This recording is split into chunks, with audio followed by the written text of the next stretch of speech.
Hello, everyone, and welcome back to Daily English Talk. I'm Ayla. And I'm Jack. It's great to be here with all of you again. Today, we have a really useful and fun topic for our English learning journey. We're going to talk all about how to describe your weekend routine in English. That's right, Ayla. It's something we do every week, and it's a fantastic way to practice your English, especially for our A2 level learners. Exactly. By the end of this episode, you'll feel much more confident talking about what you do on Saturdays and Sundays, and you'll learn some new phrases and vocabulary along the way. So get ready to relax, listen, and learn with us. Jack, I have to ask, how was your past weekend? Did you do anything interesting? Oh, my weekend was quite relaxing, actually.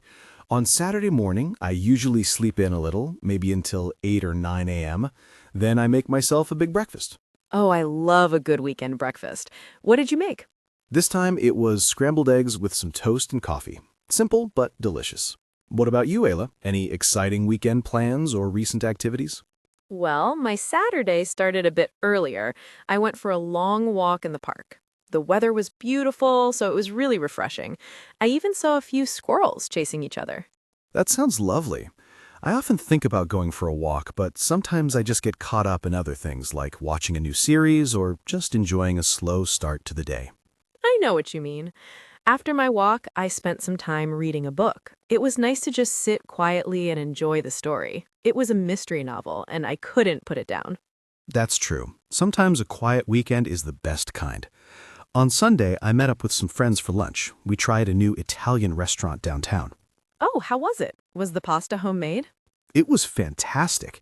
The pasta was indeed homemade and the sauce was incredible. We chatted for hours talking about everything from new movies to our travel plans. It was a really nice way to end the weekend. That sounds like a perfect Sunday. I actually spent my Sunday doing some gardening. I have a small balcony garden and I love taking care of my plants. I was repotting some herbs like basil and mint. That's a wonderful hobby, Ayla. I'm not very good with plants myself. They always seem to, well, not survive with me. I think I give them too much water, or maybe not enough sun. It takes a bit of practice, Jack, but it's very rewarding. You get to see something grow because of your care. So we've just shared a little about our weekends, and you might have noticed we used some common phrases. We're going to explore these and more today. Absolutely. We want to help you describe your own weekend routines clearly and naturally. Don't worry if some of these phrases feel new right now. We'll go through them step by step. We'll give you plenty of examples to help you understand. So let's dive deeper into how we can talk about our weekend routines. Jack, when you talk about your weekend, what's one of the first things you usually mention? I think I often start with what I do on Saturday morning, like on Saturday morning I usually, or every Saturday I... It helps set the scene for the rest of the weekend. Exactly. That's a great way to begin. We use phrases like, on Saturday I usually, or on Sunday I often, to talk about things we do regularly. The word usually means most of the time, and often means many times. It's about your habits. So if I say on Saturday I usually go to the market, it means almost every Saturday I visit the market. It's a routine for me. Perfect. And you can also say every weekend if it's something you do both days, or if you're talking about the weekend in general. For example, every weekend I try to relax. This is a general statement about your weekend philosophy. That makes sense. What about things we do only sometimes or not every weekend? Things that are not so regular. Good question. For those, we can use words like sometimes or occasionally. So, sometimes I visit my family on Sunday, or occasionally I go hiking. These are things that happen, but not with high frequency. I see. So usually and often for regular things, and sometimes and occasionally for less frequent activities. It's like a scale of how often you do something. You've got it. Now, let's think about the different parts of the day. We have morning, afternoon, and evening. How do we use those in our sentences? We can say, in the morning, I, in the afternoon, I, and in the evening, I. It's very simple and clear. That's right. So, on Saturday morning, I usually have a big breakfast. Or in the afternoon, I often meet friends. And in the evening, I sometimes watch a movie. These phrases help to organize your thoughts. It's quite straightforward when you break it down like that. It makes it easier to build sentences. It is. And remember, for our A2 learners, it's about building these simple sentences and combining them. Don't worry about making very long or complex sentences yet. Focus on being clear and understandable. The goal is to communicate. That's a great point. I remember when I was learning a new language, I always wanted to say everything perfectly, but simple and clear is much better at the beginning. It builds confidence. Absolutely. Now, let's imagine some situations. Jack, what do you think someone might do on a typical Saturday morning? Let's brainstorm some common activities. A typical Saturday morning. Many people might wake up late or sleep in. That means they don't wake up early. Then maybe they have breakfast or drink coffee. Some might even read the newspaper or check social media. Yes, those are very common. Some might do housework, like cleaning their apartment or doing laundry, or perhaps go grocery shopping. We often say run errands to mean doing small tasks like shopping or going to the post office. It's a useful phrase for many small tasks. Oh, run errands is a good one. I definitely do that on Saturdays. It feels productive. And in the afternoon? In the afternoon, people might meet friends for lunch, like you did, or go to the park. Some might do some exercise or go for a walk. You could also visit a museum or go to the library, or even do some gardening, like I did. And for the evening? I know I like to cook dinner and then watch TV or read a book. Many people also go out for dinner or see a movie at the cinema. Sometimes they might have friends over for a casual get-together. Those are great examples. Others might go to a restaurant or visit family. Some might even have a quiet night in, which means staying home and relaxing. So many possibilities. The important thing is to find the words that describe your weekend. It's interesting how different everyone's routines can be, even with similar activities. We all have our own preferences. It really is. And the key is to be able to talk about your routine. Let's think about Sunday now. What's a common Sunday activity? For many, it's a day of rest. For me, Sunday is often about relaxing and preparing for the new week. So I might do some light cleaning or plan my week. I also like to catch up on emails or read the news online. Sometimes I even prepare my clothes for the week. Yes, planning for the week is a good one.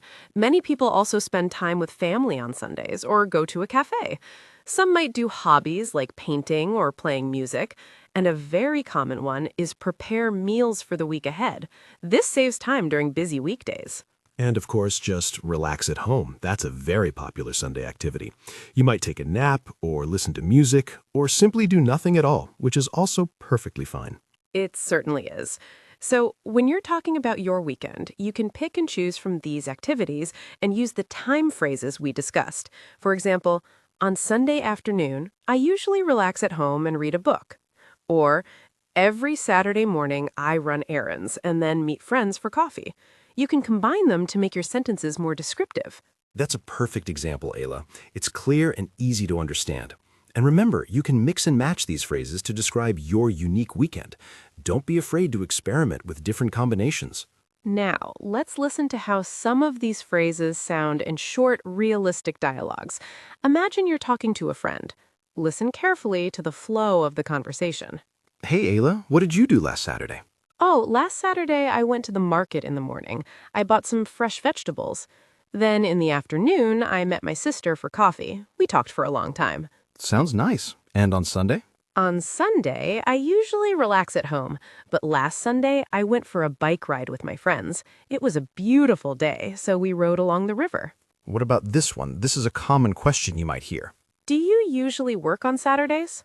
No, I don't. On Saturdays, I often play football with my friends. We have a small team. How about you? I usually go to the gym on Saturday mornings. It helps me stay active and healthy. Let's try another one.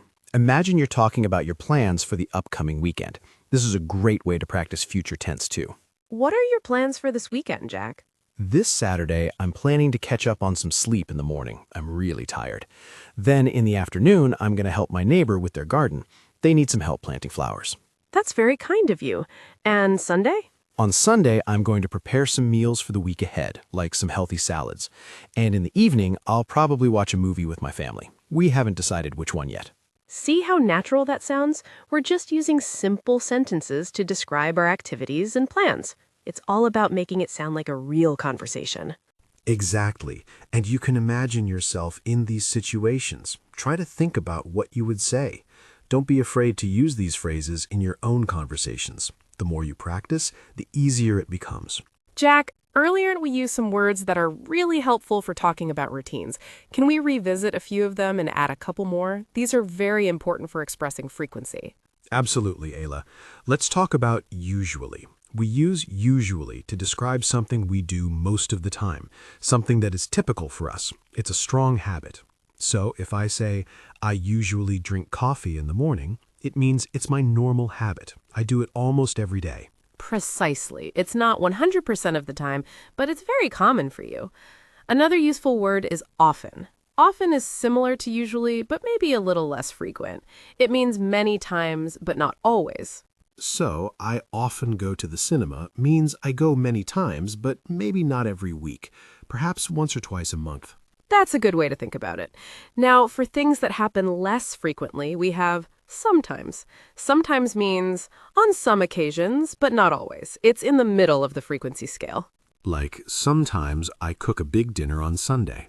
It doesn't happen every Sunday, but it happens. Maybe when I have more time or feel inspired. Yes, that's a perfect example. And a word that means even less often than sometimes is occasionally. Occasionally means now and then, not very often. It's quite rare. So, I occasionally visit a museum means I don't go very often, maybe a few times a year. It's not a regular activity for me. You've got the nuances, Jack. These words are called adverbs of frequency, and they help us explain how often we do things. Let's add two more. Rarely and never. These are at the lower end of the frequency scale. Oh, those are important too. Rarely means almost never, very seldom. It's very uncommon. That's right. For example, I rarely eat fast food on the weekend. This means it almost never happens. Maybe once a year, if that. And then, of course, never. Never means 0 times, not at all. I never work on Sundays. This is a strong statement, meaning I absolutely do not work on Sundays. Perfect. So we have a scale now. Always, usually, often, sometimes, occasionally, rarely, and never. These words give your sentences more detail and make your English sound more natural. They add richness to your descriptions. They really do. And don't worry if you don't remember all of them immediately. Just try to use usually and sometimes first, and then add often, occasionally, rarely, and never as you feel more comfortable. Practice using them in your own sentences. Now for our question of the day. We want to hear from you. Thinking about your own life, what is one thing you usually do on a Saturday morning? This is your chance to practice. This is a great question because it helps you practice using the word usually and talking about your own routine. It makes the learning personal. For example, I usually go for a walk on Saturday morning, or I usually drink tea and read the news. These are my habits. And I usually sleep in and then make a big breakfast. That's my perfect start to the weekend. So what about you? What is one thing you usually do on a Saturday morning? Try to say it out loud or even write it down. It's a fantastic way to practice your English and make it real for you. Don't be shy. We love hearing from you, so please share your answers in the comments or wherever you're listening to this podcast. Your participation helps everyone learn. Well, that brings us to the end of another episode of Daily English Talk. We hope you feel more confident now about talking about your weekend routine. Remember, practice makes perfect. Try to use these new phrases and vocabulary when you talk about your own weekend. The more you use them, the more natural they will become. And don't forget to answer our question of the day. We're excited to see your responses and learn about your weekends. Thank you so much for listening and learning with us today. Your dedication to learning English is inspiring. We'll be back next time with another useful topic to help you on your English journey. Until then, keep practicing and have a wonderful week. Bye, everyone. Goodbye. Bye.